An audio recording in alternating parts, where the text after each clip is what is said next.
So the population that I decided to focus on for this presentation is survivors of traumatic events, and specifically survivors of traumatic childbirth. So quick background. Birth trauma is an event or events that occur at some phase during childbearing that involves the woman being stripped of her dignity and or an actual or threatened serious injury to the mother or her unborn child. This is from an article by Cheryl Beck in 2015. She did a study on expectant mothers and their interactions with their obstetricians and other healthcare providers while they were in labor. They talked about their experiences with their delivery and how it had a significant impact on their mental health outcome because of the trauma that they endured. The mothers are possibly going to be experiencing terror, helplessness, feelings of loss of control, feelings of powerlessness, and feelings of horror. The trauma can be physical or psychological.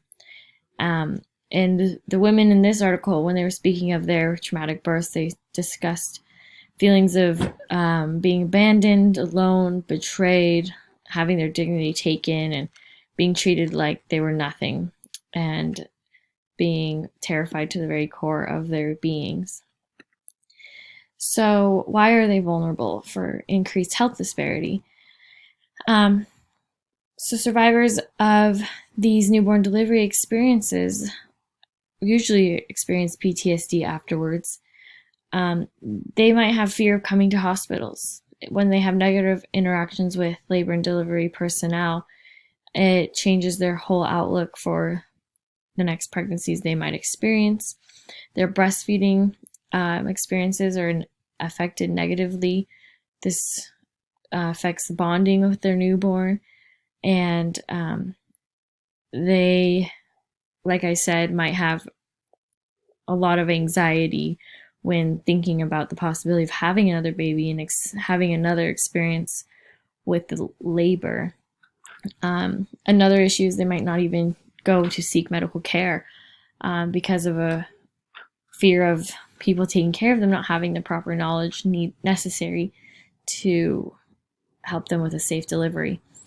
They also might be fearful of the newborn that survived, comparing his life to the lives of their other children. If they have had such trauma and they're at a point where they're even surprised that their baby survived and that they survived, it might make them fearful of his life and all the things that could happen to him after surviving that. So the size of the population was a little bit difficult to find specific statistics, but I did find a statistic in an article, the same article by Cheryl Beck, that 9% of U.S. mothers met criteria to be diagnosed with post-traumatic stress disorder after a traumatic birthing experience, which is a large portion of mothers in the United States.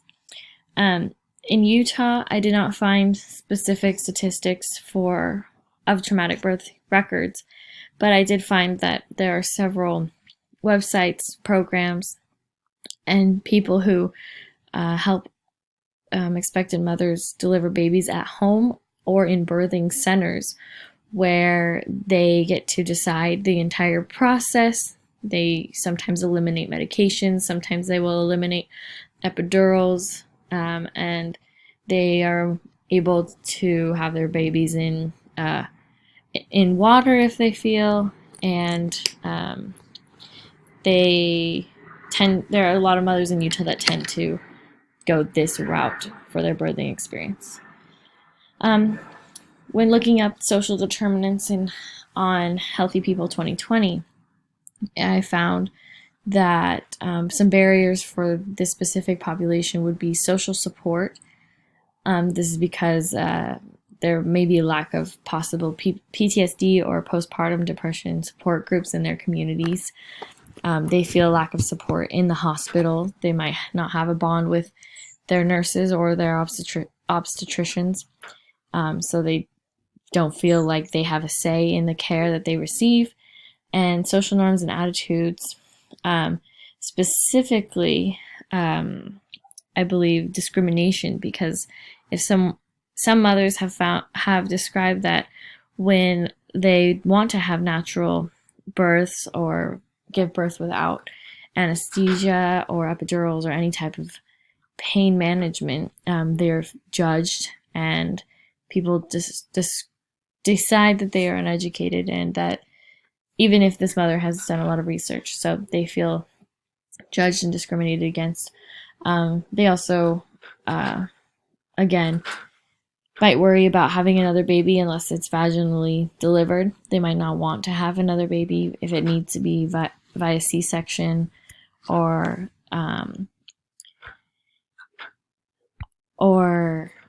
with forceps and suction needed. So it is a social norm to have a baby in a hospital, but like I said, there are many mothers who may prefer to have babies in a home setting. Specific concerns. So definitely, as I said before, there are issues bonding with their child. The things on this slide are umbrella terms for what I want to discuss. Scared for future pregnancies, worried about sexual intercourse and intimacy, and being at risk for suicidal attempts. Specified with the suicidal attempts, mothers may be more inclined to have these suicidal thoughts when they have experienced previous trauma. Psychiatric disorders come from a family or an area where they grew up where there is a lack of education and social support, or feeling a sense of loss of control during their labor experience. These women in the article I discussed earlier by Cheryl Beck in 2015 felt that they were deprived of caring and that they were not acknowledged as individuals. They felt stripped of their dignity.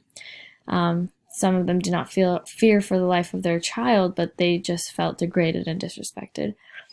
This loss of control is one of the greatest factors in the traumatic birthing experience, because women felt powerless and helpless, and they felt like their bodies were being controlled by labor and delivery staff. They felt like their body and the child that they were trying to deliver were not belonging to them any longer.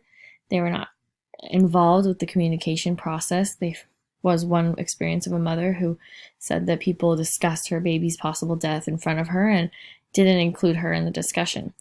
And so many of these women envision worst case scenarios, and their traumatic experiences get pushed in the background as a healthy baby takes center stage.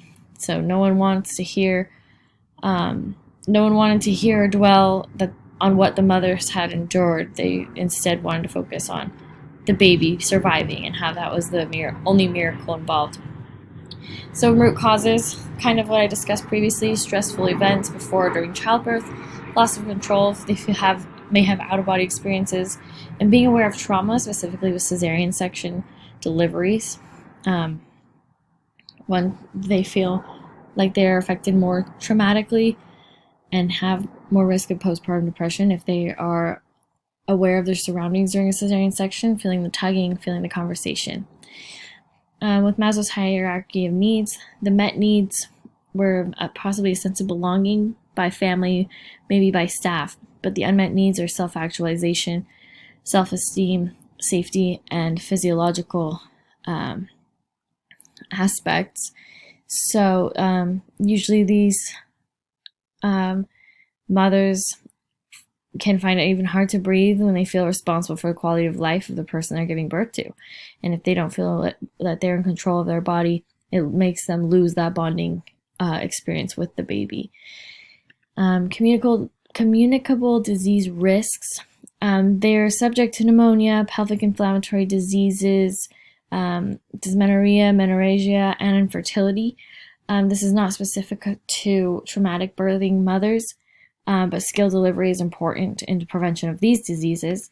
Non-communicable diseases such as postpartum depression, feeling extreme sadness, anxiety, and exhaustion, or postpartum obsessive compulsive disorder, postpartum PTSD, postpartum bipolar disorder, which can be recognized during the pregnancy. The risk for harm or self-care deficits can be risk of suicide, fear of for the life of the mother and life of the baby. They might have problems concentrating. They may feel emotionally numb, meaning this puts their baby at risk because they're unable to perform basic necessary tasks to take care of themselves and of others. They might feel strong negative emotions about their birth. They might feel fear when remembering their birthing experience, anger, shame, feeling like they were not involved or in control. And the way to combat these issues is to seek professional help. Um, these mothers aren't typically at risk of harming others, but there have been cases where mothers have such a negative bond, a lack of a bond with their baby, that they may feel inclined to harm their babies. And this also needs to be monitored in mothers with postpartum depression, and they need to be checked on consistently with their doctors and seek professional help if need be. And here are my sources, and thank you for watching.